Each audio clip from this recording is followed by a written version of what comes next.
한절씩 교독하겠습니다. 뭇백성들아 이를 들으라. 세상의 거민들아 모두 귀를 기울이라. 내 입은 지혜를 말하겠고 내 마음은 명철을 작은 소리로 읊조리로다.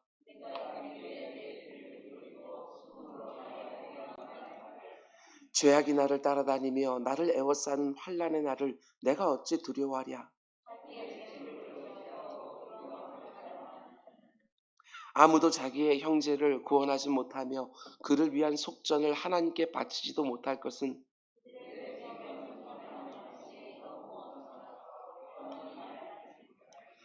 그가 영원히 살아서 죽음을 보지 않을 것인가.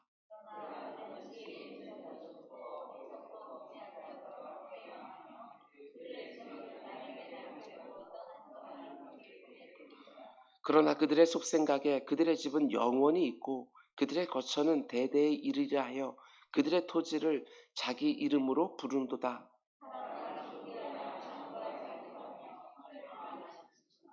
우리 함께 이것이 바로 어리석은 자들의 길이며 그들의 말을 기뻐하는 자들의 종말이로다. 아멘, 아멘.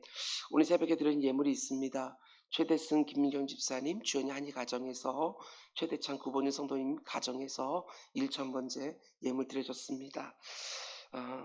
10의 1조 이강호 장로님, 구자균 권사님, 비전원금, 선교원금, 이강호 장로님, 구자균 권사님 하나님께 구별하여 드렸습니다. 우리 기도하겠습니다.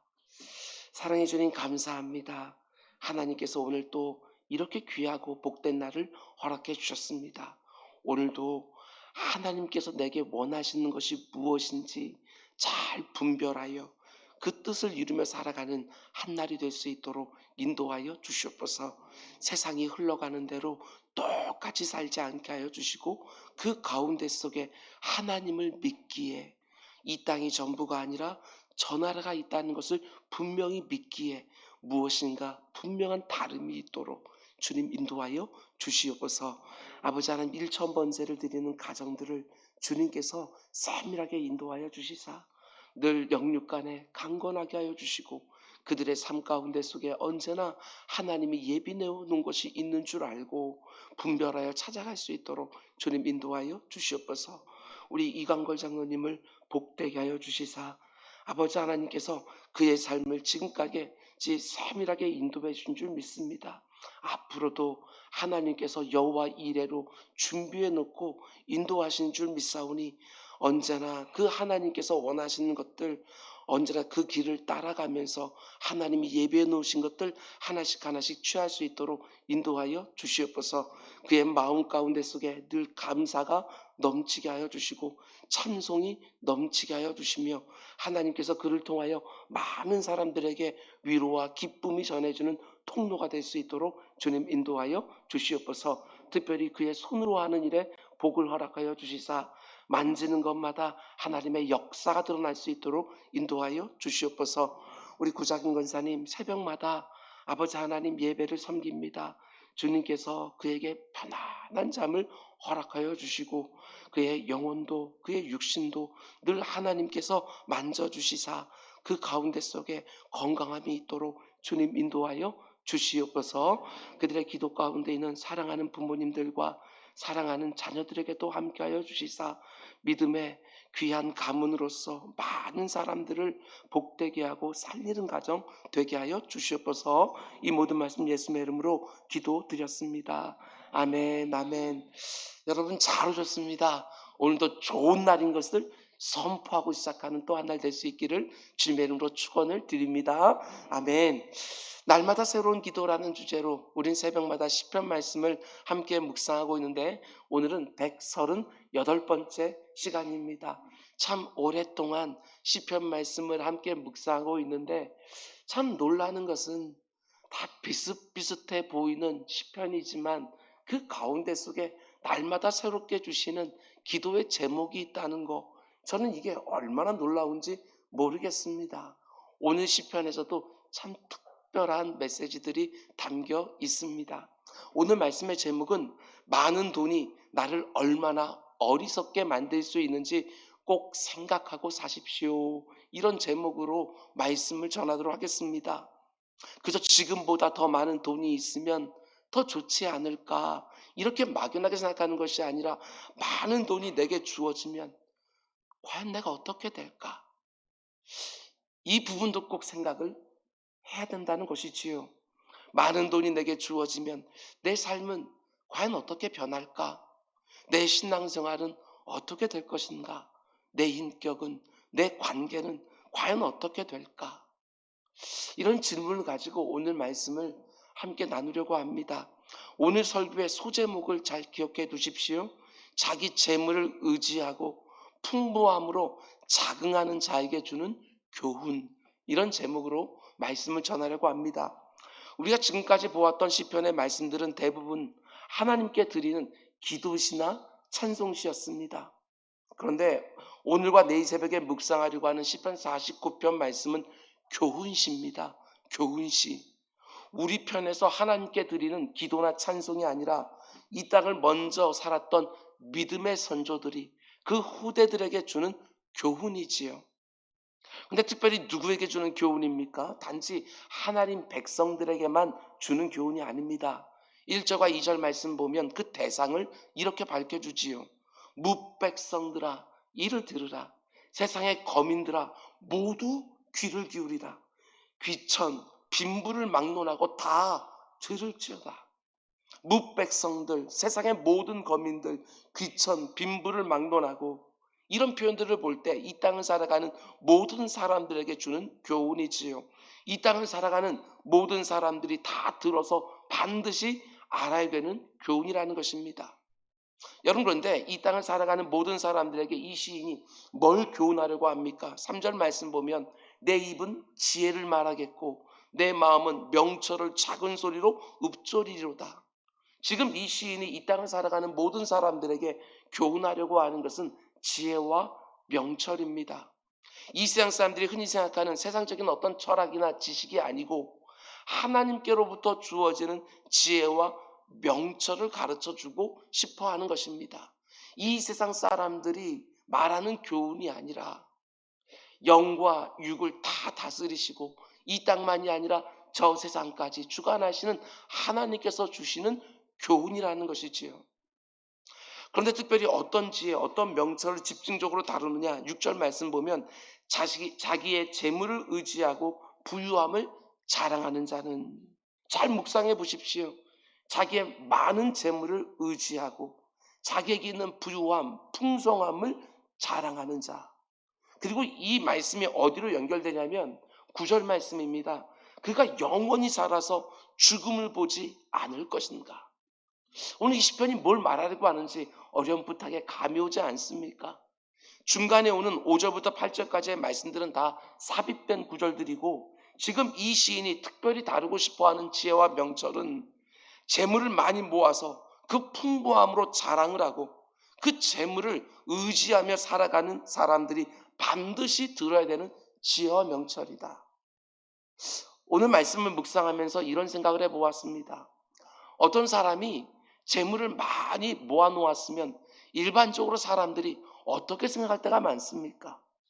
단지 많은 돈이 있구나 이렇게 생각하는 것이 아니라 내가 모아놓은 그 많은 재물을 보면서 내 인생이 안락하고 안전하다고 생각할 때가 많지요.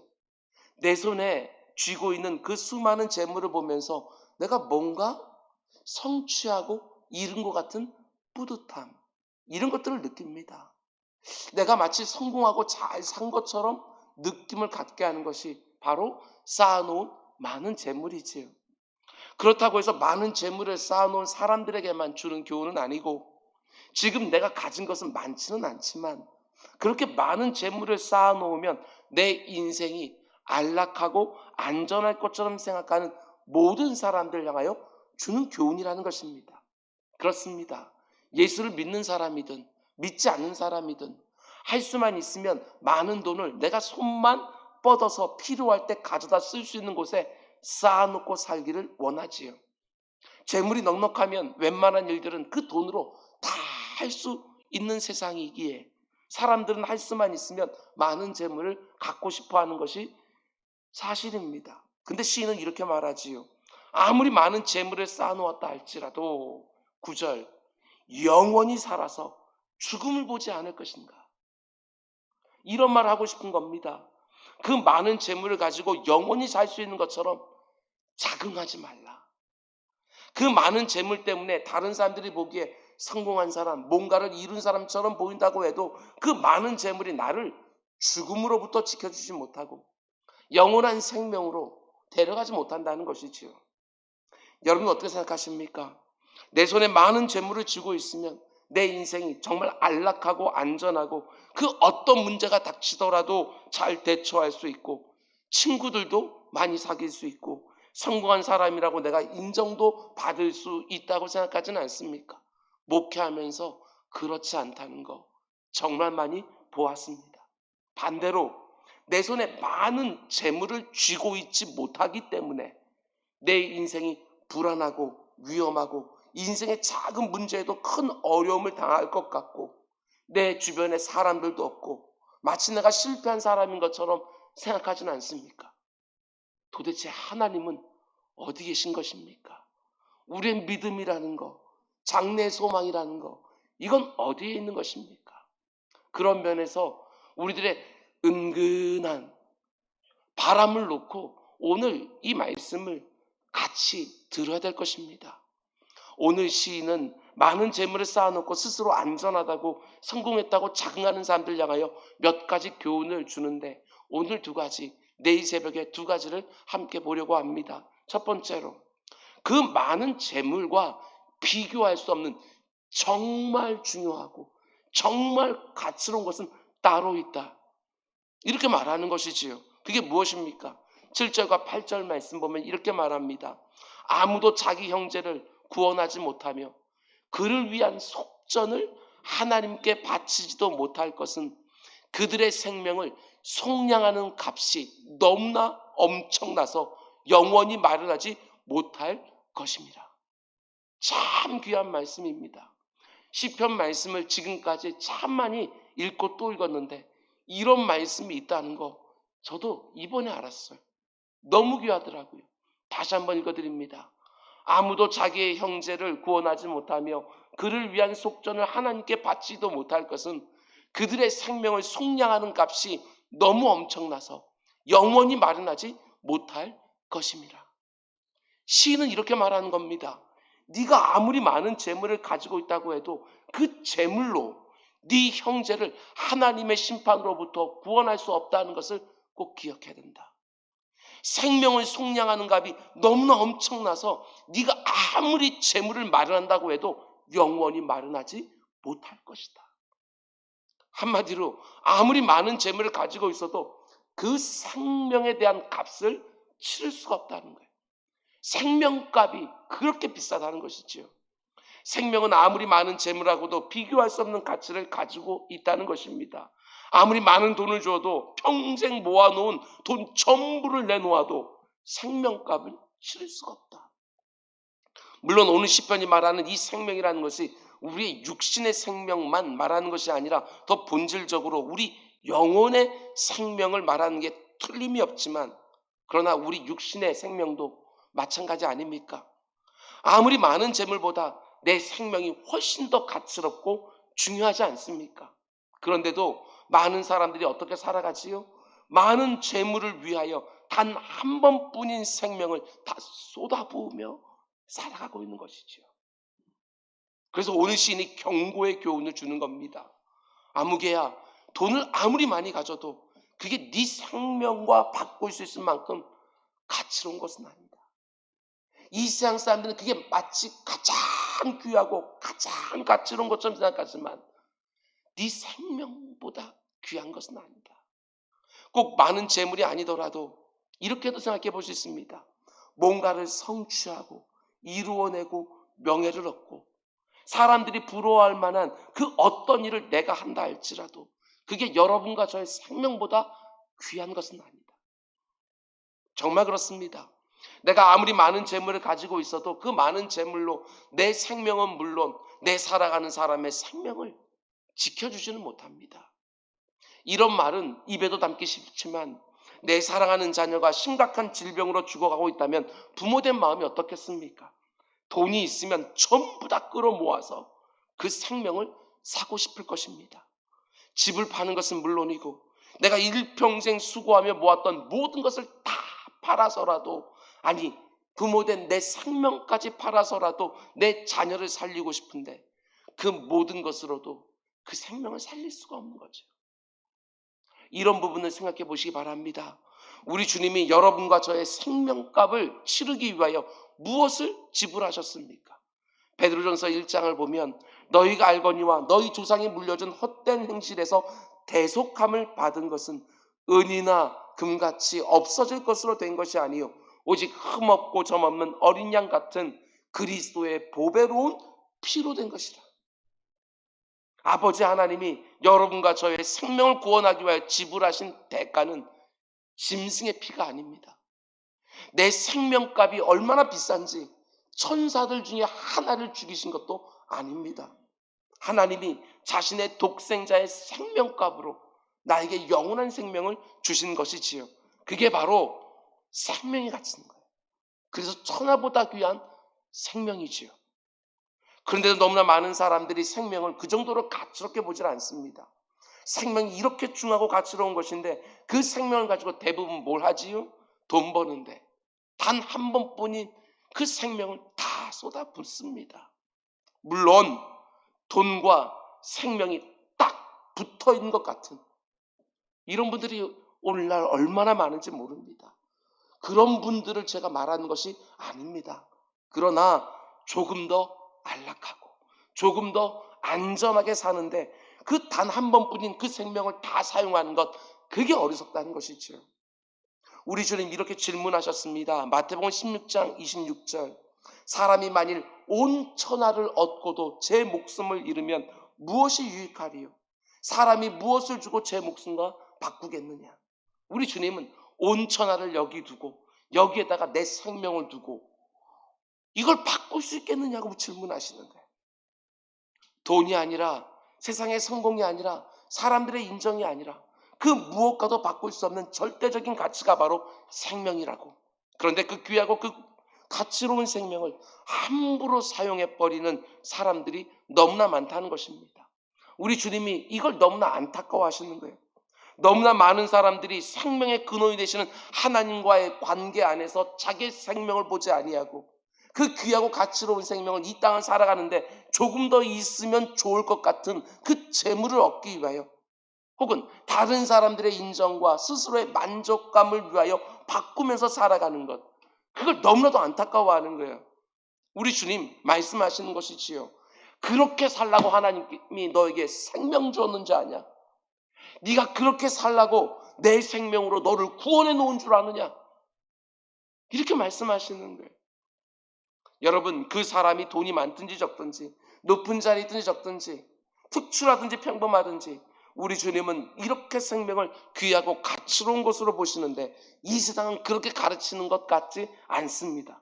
대놓고 말은 안 해도 은근히 이런 경향성을 비칠 때가 정말 있어요. 마치 돈이 많은 생명만 가치 있는 것처럼, 마치 높은 지위에 있는 생명만 가치 있는 것처럼, 마치 이 세상에서 유용해 보이는 무엇인가를 많이 가지고 있는 생명만 가치 있는 것처럼 생각할 때가 정말 있지요. 의대생이 물에 빠져 죽으면 연일 뉴스가 나오고 이제 사회에 막 진출한 20살 청년이 기계에 끼어서 죽은 것은 그냥 외면하고 싶고, 아닙니다. 절대로 그렇지 않습니다. 그 어떤 생명이라도 너무나도 귀하고 가치로운 것이지요. 여러분, 혹시라도 요즘 내 생명보다도 더 가치롭고 더 중요하게 생각하는 것이 생기지는 않았는지 점검하시고 내 우선순위를 다시 조정하시기 바랍니다. 단 한 번뿐인 너무나도 귀하고 가치로운 내 생명이라는 것을 생각하고 이것을 어떻게 사용하는 것이 과연 지혜로운 것인지. 나는 알지 못하지만 내 생명이 정해져 있을 터인데 이 귀하고 가치로운 단 한 번뿐인 이 생명을 어떻게 쓰는 것이 후회가 되지 않을지 우리 한번 생각해보고 우선순위를 바로잡아야 될 것입니다. 내 생명이 가장 중요하고 지금 내가 하고 있는 일들은 아무리 중요해 보여도 내 생명을 위한 도구이고 수단일 뿐인 것이지요. 하나님이 기뻐하시는 일을 하기 위하여 나는 많은 돈이 필요합니다. 이렇게 말씀하시는데 그 마음 너무너무 귀합니다. 그러나 그렇지는 않습니다. 하나님이 내게 원하시는 일은 고작해야 돈을 가지고 할 수 있는 일이 아니기 때문에 그렇습니다. 많은 돈으로 하나님의 일을 하는 것이 아니라 그분의 일은 철저하게 믿음으로 하는 거예요. 빌립보서 4장에서 사도 바울은 이렇게 고백합니다. 내가 궁핍함으로 말하는 것이 아니라 어떠한 형편에든지 나는 자족하기를 배웠노니 나는 비천에 처할 줄도 알고 풍부에 처할 줄도 알아. 모든 일 곧 배부름과 배고픔과 풍부와 궁핍에도 처할 줄 아는 일체의 비결을 배웠노라. 내게 능력 주시는 자 안에서 내가 모든 것을 할 수 있느니라. 이 세상은 많이 쌓아놓은 재물을 바라보면서 내가 모든 것을 할 수 있는 것처럼, 그런데 바울은 이렇게 고백합니다. 내게 능력 주시는 자 안에 내가 있기에, 모든 것에 충분하신 그 주님 안에 있기에 나는 모든 것을 할 수 있다고. 우리의 믿음의 고백도 동일하기를 주님의 이름으로 축원을 드립니다. 그럼 이제 또 한 가지, 오늘 이 시인이 우리에게 가르쳐주는 교훈이 또 있지요. 그것은 우리의 생명이 이렇게 귀하고 가치롭기는 하지만 반드시 끝나는 순간이 있다. 죽음에 넘겨지는 순간이 있다. 이걸 가르쳐주는 거예요. 이걸 모르는 사람이 어디 있겠습니까? 그런데 모르는 것처럼 사는 사람들이 너무 많다는 것이지요. 10절과 11절 말씀 보십시오. 그러나 그는 지혜 있는 자도 죽고 어리석고 부지한 자도 함께 망하며 그들의 재물은 남에게 남겨두고 떠나는 것을 보게 되리로다. 그러나 그들의 속생각에 그들의 집은 영원히 있고 그들의 거처는 대대이리라 하여 그들의 토지를 자기 이름으로 부르도다.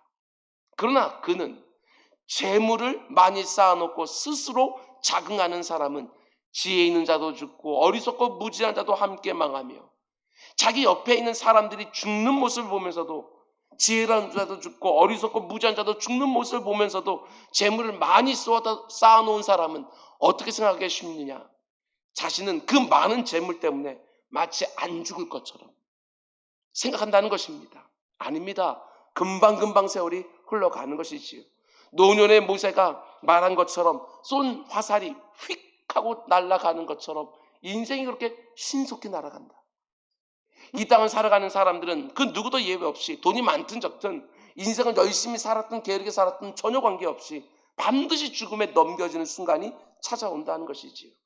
그런데도 자신에게 있는 그 많은 돈 때문에 너무나 어리석어지는 것입니다. 11절 다시 보십시오. 그러나 그들의 속생각에, 말은 인생이 다 죽는다고 하지만 속으로는 이렇게 생각하는 거예요. 내 집은 영원히 있고 내 거처는 대대이리라 하여 내 토지에 내 이름을 다 붙여놓고 산다.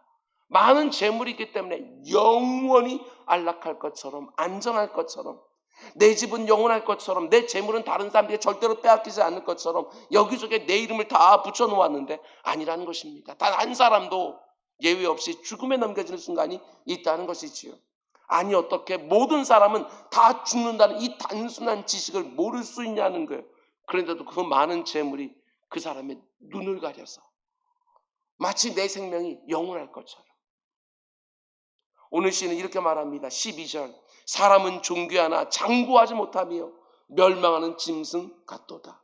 사람은 존귀하나, 오직 사람만이 하나님의 형상에 따라 지음받았기 때문에 너무너무 존귀하지요. 이 땅에 존재하는 그 어떤 짐승하고도 비교할 수 없는 존귀함이 사람에게 있어요. 그 안에 영혼이 있고 영신 하나님과 교제할 수 있는 영적인 존재, 그게 바로 사람인 거예요. 그런데도 장구하진 못해요. 오래 가진 못해요. 우리 어르신들이 늘 말씀하시는 것처럼 금방입니다. 진짜 금방이죠. 그런데도 많은 재물을 쌓아놓고 있으면 마치 영원할 것처럼 착각한다는 것입니다.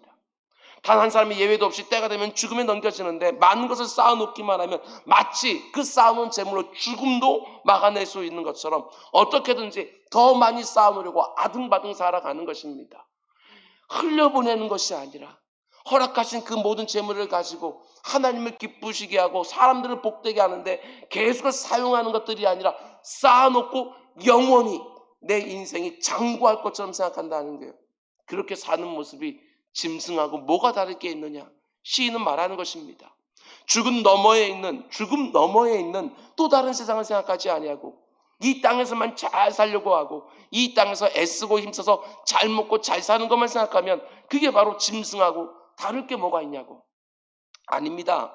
단 한 번뿐인 인생을 그렇게 다 써버리면 절대로 안 되는 것입니다. 하나님의 형상을 가진 존귀함이 있는데 그 존귀함에 걸맞는 영적인 존재로 살아야지. 죽음으로 이 땅의 생명이 끝나지만 죽음 너머에 또 다른 영원한 세상이 있다고 하는 사실을 정말 알고 있다고 한다면 그것을 아는 사람답게 이 땅을 살아야 되는 것이지요.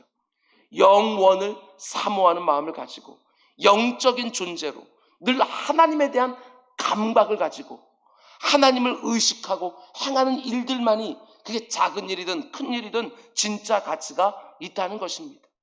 마치 하나님 없는 사람처럼 그저 열심히 돈 벌어서 사람들에게 좋은 소리 듣고 남들에게 구차한 소리 안 하고 필요할 때 턱턱 쓰며 사는 게 이 한 번뿐인 생명을 사용하는 지혜로운 방법이 아니라는 것입니다. 에베소 5장에서 사도 바울은 여러분과 저에게 이렇게 권면합니다. 그런즉 너희가 어떻게 행할지를 자세히 주의하여 함부로 살지 말고 자세히 주의하여 지혜 없는 자 같이 하지 말고 오직 지혜 있는 자 같이 하여 세월을 아끼라.